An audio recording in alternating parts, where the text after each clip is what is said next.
TMC knowledge में आपका स्वागत है। सामान्य अध्ययन का ये हमारा तीसरा टेस्ट सीरीज होगा।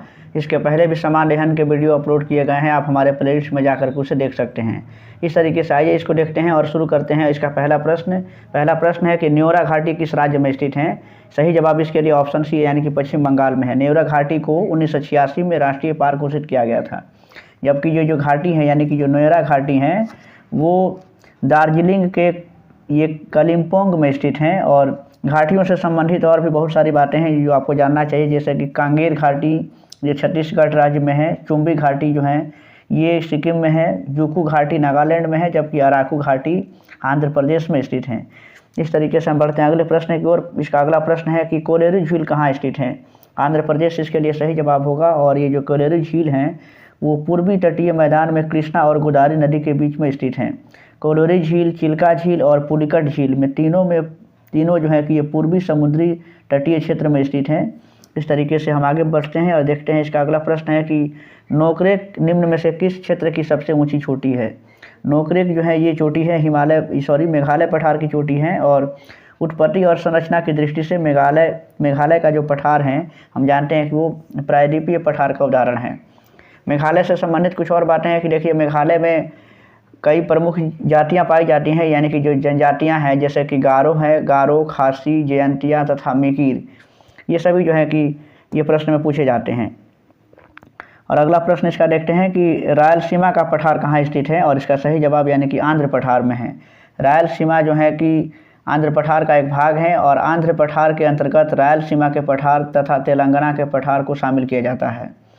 और कृष्णा नदी बेसिन के दक्षिण के जो पठारी क्षेत्र हैं उसको रायलसीमा का पठार भी कहते हैं। यानी कि जो रायलसीमा का पठार है कहाँ है, तो कृष्णा नदी के बेसिन के दक्षिण का जो पठारी क्षेत्र है। इसका अगला प्रश्न है कि पश्चिम घाट की पहाड़ियों में उत्तर से दक्षिण की ओर जाने पर उसका सही कालक्रम क्या है, ये बताना है। सही क्रम बताना है कि अगर पश्चिम घाट की पहाड़ियों में उत्तर से दक्षिण की ओर हम बढ़ेंगे तो उसका सही क्रम क्या होगा। तो देखिए इसमें सबसे पहले जो है कि नीलगिरी की पहाड़ियाँ हैं, उसमें सबसे पहले यानी कि नीलगिरी की पहाड़ी हैं, उसके बाद से अनामलाई की पहाड़ी हैं और उसके बाद से फिर सोने की इलायची की पहाड़ी हैं। हम जानते हैं कि जो डोडा बेटा है ये नीलगिरी पर्वत की सबसे ऊंची चोटी हैं। और ये जो अनाईमुडी चोटी हैं ये अनामलाई पर्वत की सबसे ऊंची चोटी हैं। और इस तरीके से हम अगले प्रश्न की ओर चलते हैं और देखते हैं कि दक्षिण पश्चिम मानसून काल में निम्नांकित स्थानों में से सबसे कम वर्षा कहाँ होती है। 36वां प्रश्न हमारा है। और दक्षिण पश्चिम मानसून काल में कोलकाता, दिल्ली तथा चेन्नई में सबसे कम वर्षा होती है। और इस तरीके से हम जानते हैं कि दक्षिण पश्चिम मानसून की शुरुआत जून से प्रारंभ होती है और केरल से इसकी शुरुआत होती है। और चेन्नई जो शहर है दक्षिण पश्चिम मानसून के प्रभाव से काफ़ी दूर रह जाता है और इसलिए वहाँ पे वर्षा कम होती है। जबकि जो कोरोमंडल तट हैं सबसे अधिक वर्षा उत्तर पूर्वी मानसून से वहाँ पे होती है, यानी कि जो केरला का तट है। इस तरीके से सही जवाब इसका ऑप्शन सी है। और नेक्स्ट प्रश्न की ओर चलते हैं कि इंदिरा गांधी राष्ट्रीय वन अकादमी कहाँ स्थित है। इंदिरा गांधी राष्ट्रीय वन अकादमी ये देहरादून में है। और इस तरीके से देहरादून यानी कि उत्तराखंड में स्थित है। और इसका सही जवाब यानी कि ऑप्शन बी में है। और अगला प्रश्न है कि कावेरी नदी का जो जल विवाद है किन राज्यों के बीच में स्थित है। किन राज्यों के बीच में है, तो कावेरी नदी का जो जल विवाद है वो कर्नाटक, तमिलनाडु, केरल और पुडुचेरी यानी कि इन राज्यों के बीच में स्थित हैं।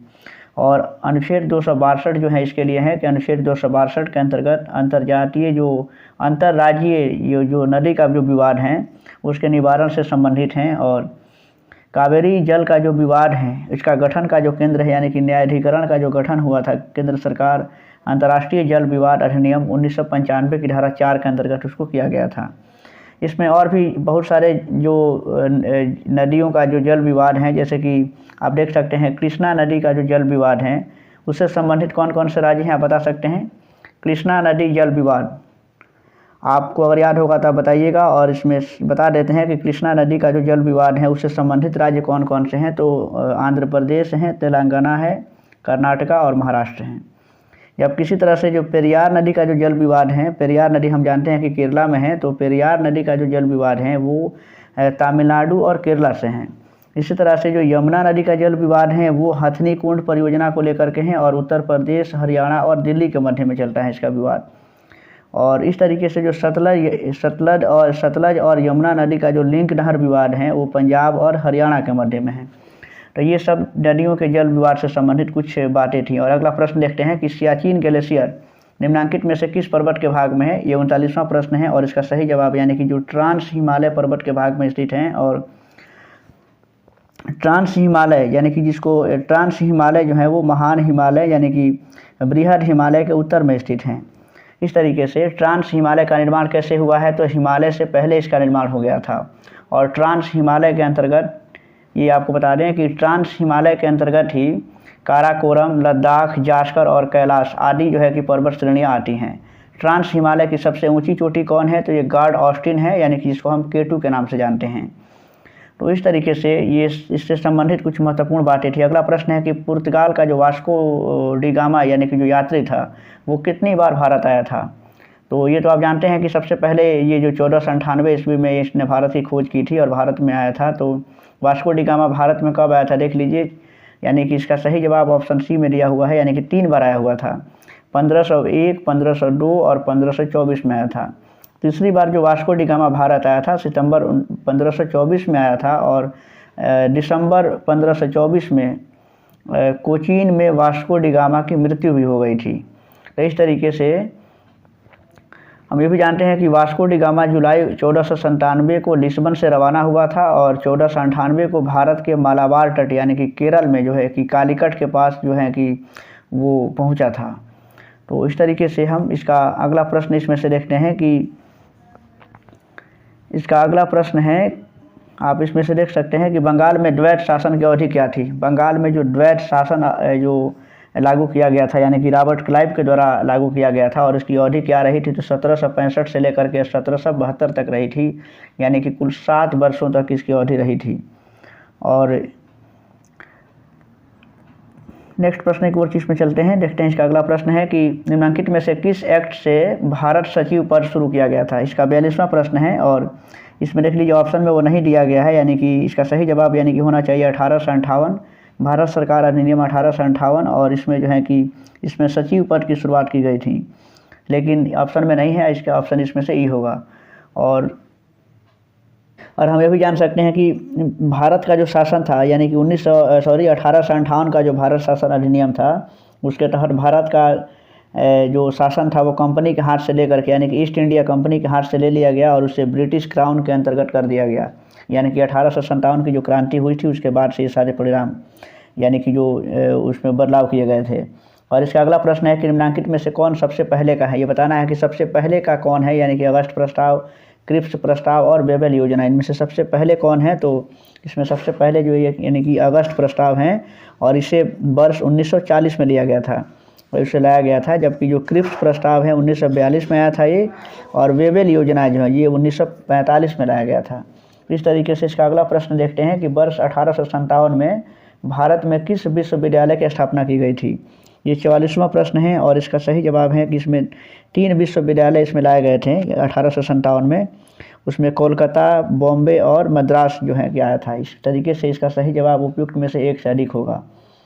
और इसका अगला प्रश्न है कि गद्दार पार्टी से संबंधित सही तथ्य का पहचान करना है। गद्दार पार्टी से संबंधित सही तथ्य क्या हैं? तो आप देख सकते हैं, अगर आप ऑप्शन को ध्यान से पढ़ेंगे तो आपको समझ में आएगा कि गद्दार पार्टी के संस्थापक लाला हरदयाल थे, ये भी सही हैं। और उसकी स्थापना 1913 में की गई थी, यानी कि जो संयुक्त राज्य अमेरिका के सैन फ्रांसिस्को नगर में हुई थी, ये भी सही है। और स्थापना यानी कि जो दिया है USA यानी कि अमेरिका में सही है, यानी कि तीनों ही ऑप्शन इसके लिए सही हैं और इसका सही जवाब है यानी कि उपयुक्त में से एक से अधिक। और नेक्स्ट है कि भारत का सेवक मंडल, ये अगला प्रश्न है कि भारत सेवक मंडल सर्वेंट ऑफ इंडिया सोसाइटी का स्थापना किसके द्वारा किया गया था? और इसका सही जवाब यानी कि गोपाल कृष्ण गोखले के द्वारा किया गया था और इसका स्थापना 1905 में उन्होंने किया था। नेक्स्ट प्रश्न है कि शिक्षा के क्षेत्र के लिए राधाकृष्णन आयोग का गठन किस वर्ष किया गया था? ये 47वां प्रश्न हमारा है कि शिक्षा के क्षेत्र के लिए राधाकृष्णन आयोग का गठन ये किस वर्ष किया गया था? आप ऑप्शन को देख सकते हैं और इसका सही जवाब यानी कि नवंबर 1948 में इसका गठन किया गया था। और राधाकृष्णन आयोग ने अपनी रिपोर्ट अगस्त 1949 में सौंपी थी। और इस आयोग में कितने कुल सदस्य थे? तो कुल 10 सदस्य थे इसमें। और इस आयोग की अनेक सिफारिशों में एक महत्वपूर्ण सिफारिश ये भी था कि विश्वविद्यालय अनुदान आयोग का गठन किया जाना चाहिए। और विश्वविद्यालय अनुदान आयोग जो है यानी कि जो यूजीसी होता है, यूनिवर्सिटी ग्रांट कमीशन जिसको कहते हैं, तो उसका उद्घाटन 28 दिसंबर 1953 को तत्कालीन शिक्षा मंत्री मौलाना अबुल कलाम आज़ाद जो थे उनके द्वारा किया गया था। तो इसमें हम आगे बढ़ते हैं। अब देखते हैं इसके अगले प्रश्न को। फिलहाल इसका प्रश्न यानी कि इसका आंसर ए था। और अगला प्रश्न है कि 6 से 14 आयु वर्ग के बच्चों को निःशुल्क एवं अनिवार्य शिक्षा का मूल अधिकार किस संविधान संशोधन अधिनियम से प्रदान किया गया है? और इसका सही जवाब यानी कि जो 86वां संशोधन हुआ था 2002 में, और इसके तहत जो है कि संविधान के अनुच्छेद 21 क में एक प्रावधान जोड़ा गया था और इसमें जिक्र किया गया है कि 6 से 14 साल के जो बच्चे होंगे उनको निःशुल्क और अनिवार्य शिक्षा देना ये राज्य का एक तरीके से कर्तव्य है। और शिक्षा का अधिकार जो अधिनियम है यानी जिसको राइट टू एजुकेशन कहते हैं वो 2009 में लाया गया था और 1 अप्रैल 2010 से शिक्षा का अधिकार अधिनियम को लागू कर दिया गया था। तो ये इससे जुड़ी हुई कुछ बातें थी। और अगला प्रश्न है कि भारतीय संविधान में निम्नांकित में से किस विषय में से संबंधित अवधारणा ब्रिटिश संविधान से ली गई हैं? ब्रिटिश संविधान से भारत में क्या लिया गया है आपको बताना है। तो इस पर देख लीजिए, एकल नागरिकता लिया गया है, विधि का जो शासन है और विधि के समक्ष समता, ये सभी विषय जो हैं कि वो ब्रिटिश संविधान से लिए गए हैं, यानी कि एक से अधिक इसके लिए सही जवाब हैं। इसका 50वां प्रश्न है कि स्वतंत्रता पूर्व भारतीय राष्ट्रीय कांग्रेस ने किस वर्ष राष्ट्रीय नियोजन समिति का गठन किया था? ये हमारा अगला प्रश्न है और इसका सही जवाब है यानी कि 1938 में इसके लिए सही ऑप्शन होगा। और भारत में नियोजन की आवश्यकता और संभावना पर विचार करने के लिए भारतीय राष्ट्रीय नियोजन समिति का गठन किया गया था, क्योंकि भारत में प्लानिंग की आवश्यकता थी उस समय। और यहाँ से आप देख सकते हैं कि ये मैथमेटिक्स से कुछ प्रश्न हैं और मैथमेटिक्स के प्रश्नों को यहाँ पे हल करना थोड़ा सा संभव नहीं है। तो इस तरीके से इसमें मैथमेटिक्स और रीजनिंग के प्रश्न मिलेंगे। मैथमेटिक्स के प्रश्नों को उसके सॉल्यूशन के साथ हम अपने PDF जो उसको हम अपलोड कर देंगे, यानी कि अपने जो टेलीग्राम का जो मेरा चैनल है TMC नॉलेज के नाम से भी है, तो आप वहाँ से उसको देख सकते हैं। और इस वीडियो का अपलोड होने के तुरंत बाद जो है कि उसका सॉल्यूशन यानी कि मैथ के प्रश्न और उसका सॉल्यूशन दोनों ही अपलोड कर दिया जाएगा। तो इस तरीके से हम इसका अगला प्रश्न यहाँ से देख लेते हैं कि जो GK GS के प्रश्न हैं ये सामान्य अध्ययन के प्रश्न हैं, काफ़ी इंपॉर्टेंट हैं क्योंकि ये भी आपके लिए काफ़ी गेम चेंजर होंगे। अगर आप इस प्रश्नों को सही से हल करते हैं तो बाकी जो मैथ और रीजनिंग के प्रश्न तो आप बना ही दे लेंगे। इसका अगला प्रश्न यहाँ से देखते हैं। 59वां प्रश्न यहाँ से होगा कि इसमें देख लीजिए, 59वां प्रश्न में है कि गमले में लगे हुए पौधे ज़्यादा पानी देने से मर क्यों जाते हैं? ये साइंस का प्रश्न यहाँ से अब आ रहा है कि गमले में लगे हुए पौधे ज़्यादा पानी देने से मर जाते हैं क्योंकि जड़ें जो है कि सांस नहीं ले पाती हैं। तो इस तरीके से हम जानते हैं कि जड़ें मुख्य रूप से मृदा में उपस्थित ऑक्सीजन को अवशोषित करती हैं और जड़ें क्या करती हैं कि भूमि से जल का अवशोषण और पराशण, ये जल का जो अवशोषण करती हैं वो पराशण विधि से करती हैं। और जाइलम हम जानते हैं कि जाइलम के द्वारा यानी कि पौधे में जो 2 ऊतक पाए जाते हैं, यानी कि जो जाइलम और फ्लोएम जो होते हैं, यानी कि जाइलम जटिल पादप का अस्थायी ऊतक हैं और जाइलम का कार्य होता है कि वो जो जल को वो पौधों तक पहुंचाता है। इस तरीके से इसका सही जवाब है यानी कि ऑप्शन बी में होगा। और नेक्स्ट प्रश्न देखते हैं कि मानव मस्तिष्क का कौन सा भाग अनैच्छिक क्रिया जैसे कि उल्टी की क्रिया का नियंत्रण करता है? ये 60वां प्रश्न है और इसमें जो पश्च मस्तिष्क होता है वह अनैच्छिक क्रिया जैसे कि उल्टी का नियंत्रण करता है। तो इस तरीके से हम देख सकते हैं कि इसमें सही जवाब ऑप्शन बी में दिया हुआ है। और मानव शरीर में जो उसका नाम है सेरेब्रम, यानी जिसको कहते हैं प्रमस्तिष्क कहते हैं, तो ये मस्तिष्क का सबसे बड़ा भाग होता है और यह बुद्धि, विवेक और ज्ञान का केंद्र होता है। तो इस तरीके से इसका अगला प्रश्न यहाँ से देख सकते हैं, निम्नलिखित में से किसकी परमाणु त्रिज्या सबसे बड़ी है? परमाणु त्रिज्या सबसे बड़ी किसकी है?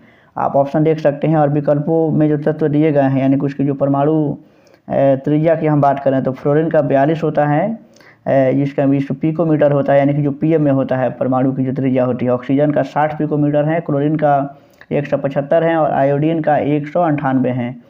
तो ऑप्शन में सबसे बड़ी त्रिज्या पूछा गया है, यानी कि सही जवाब इसके लिए ऑप्शन सी है। और इसकी जो परमाणु त्रिज्या की जो ये परमाणु त्रिज्या है वो 198 यानी कि PM दिया हुआ है, यानी कि पिकोमीटर। इस तरीके से नेक्स्ट प्रश्न यहाँ से है कि 62वां प्रश्न है कि ये देना है कि इसका रासायनिक नाम कैल्शियम सल्फेट डाइहाइड्रेट है। इसमें बताना है कि किसका नाम जो है वो कैल्शियम सल्फेट और डाइहाइड्रेट होता है। तो ऑप्शन इसमें जो दिया गया है उसमें विकल्प कोई भी सही नहीं है और इसका जो नाम है यानी कि सही जवाब इसके लिए जिप्सम होना चाहिए। यानी कि जिप्सम का जो नाम है यानी कि कैल्शियम सल्फेट ड्राई हाइड्रेट होता है। और जिस जिप्सम का जो देखिए यहाँ पे प्रश्न में कुछ कन्फ्यूजन यहाँ पे दिया हुआ है, क्योंकि प्रश्न यहाँ से पूछ रहा है कि कैल्शियम सल्फेट डाई हाइड्रेट, जबकि इसका जो ऑप्शन दिया हुआ है उसमें ये जिप्सम तो है ही, यानी कि जिप्सम का ही ये नाम होता है और इसका रासायनिक जो सूत्र होता है यानी कि CaSO4 और ये 2H2O होता है।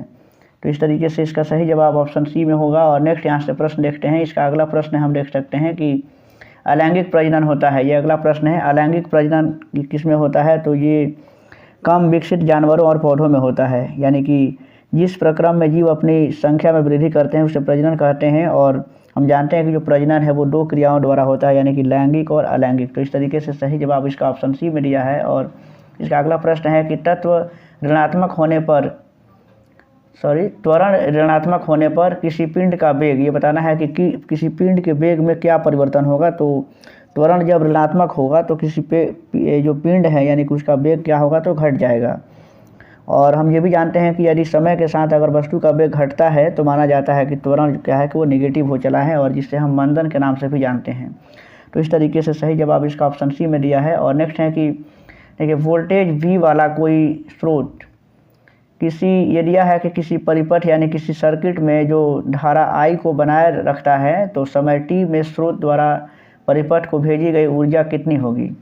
ये फिजिक्स का प्रश्न है और इसका जो सही जवाब होगा यानी कि ऑप्शन सी में दिया हुआ है, यानी कि VIT इसके लिए सही जवाब होगा।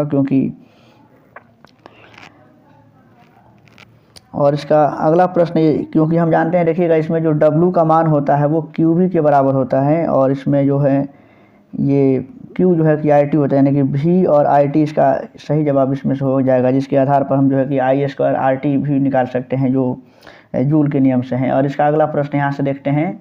इसका नेक्स्ट प्रश्न है कि रिक्त स्थानों में सबसे उपयुक्त विकल्प भरें। सबसे उपयुक्त विकल्प इसमें से भरना है कौन होगा, यानी कि इसमें देखना है कि वे पौधे जिनमें पौधे के विभिन्न भाग उपस्थित नहीं होते हैं वो किस समूह से संबंधित होते हैं। और इसका सही जवाब यानी कि ऑप्शन बी में है, यानी कि वो थैलाफाइटा समूह से होते हैं। और थैलाफाइटा समूह में कौन कौन सी चीज़ें आती हैं, यानी कौन कौन से पौधे आते हैं, तो शैवाल होता है, कवक और जीवाणु मुख्य रूप से जो है कि वो ये थैलाफाइटा समूह में आते हैं। इस तरीके से इसका अगला प्रश्न है कि कौन सा राज्य महिला एशियाई चैंपियंस ट्रॉफी 2023 की मेज़बानी किया है। ये 67वां प्रश्न है और आप देख सकते हैं इसका ऑप्शन में दिया हुआ है झारखंड, महाराष्ट्र, मध्य प्रदेश या उपयुक्त में से कोई नहीं। तो आप देख सकते हैं इसका सही जवाब यहाँ से दिया हुआ है, यानी कि सही जवाब इसका झारखंड होगा। और झारखंड राज्य जो है वो महिला एशियाई चैंपियंस ट्रॉफी 2023 की मेज़बानी किया है और 11वां महिला जूनियर जो हॉकी एशिया कप 2023 का विजेता भारत देश रहा है। तो इस तरीके से इसका अगला प्रश्न है कि वैश्विक यानी कि विश्व खुशहाली रिपोर्ट 2023 में भारत का स्थान क्या है, यानी कि विश्व में जो हैप्पीनेस इंडेक्स निकलता है उसमें भारत का स्थान कितना रहा था। तो इसमें भारत जो है कि 126वें स्थान पर रहा था और इस रिपोर्ट में सबसे जो नंबर 1 पे जो देश रहा था यानी कि वो फिनलैंड रहा था, यानी कि हैप्पीनेस इंडेक्स में सबसे नंबर 1 पे जो देश रहा था वो फिनलैंड था। और इसका अगला प्रश्न आप देख सकते हैं यहाँ से, यानी कि इसमें 70 कुल प्रश्न है, 40 प्रश्न आपके सामान्य अध्ययन से रहेंगे। तो अगला प्रश्न है कि ऑस्कर पुरस्कार 2023 में सर्वश्रेष्ठ अभिनेता का अवार्ड किसने जीता है। सर्वश्रेष्ठ अभिनेता का अवार्ड किसने जीता है, यानी कि ब्रेंडन फ्रेजर ने जीता है और द वेल के लिए। तो इस तरीके से सही जवाब इसका ऑप्शन ए में दिया हुआ है। और इसका आखिरी प्रश्न है कि भारत का 42वां यूनेस्को विश्व धरोहर स्थल कौन सा बना है। 42वां यूनेस्को विश्व धरोहर स्थल किसे बनाया गया है, तो इसका सही जवाब है यानी कि जो होयसल मंदिर है जो कर्नाटका में है तो वो इसमें शामिल किया गया है। तो इस तरीके से सामान्य अध्ययन का ये तीसरा कंप्लीट सेट था और इसके बाद से नेक्स्ट वीडियो भी आएंगे बहुत जल्द। इसमें लैंग्वेज के प्रश्नों को भी देखना है। वीडियो अगर अच्छा लगे तो वीडियो को लाइक कीजिएगा, शेयर कीजिएगा और कमेंट भी कीजिएगा और अपने सुझाव बताइए।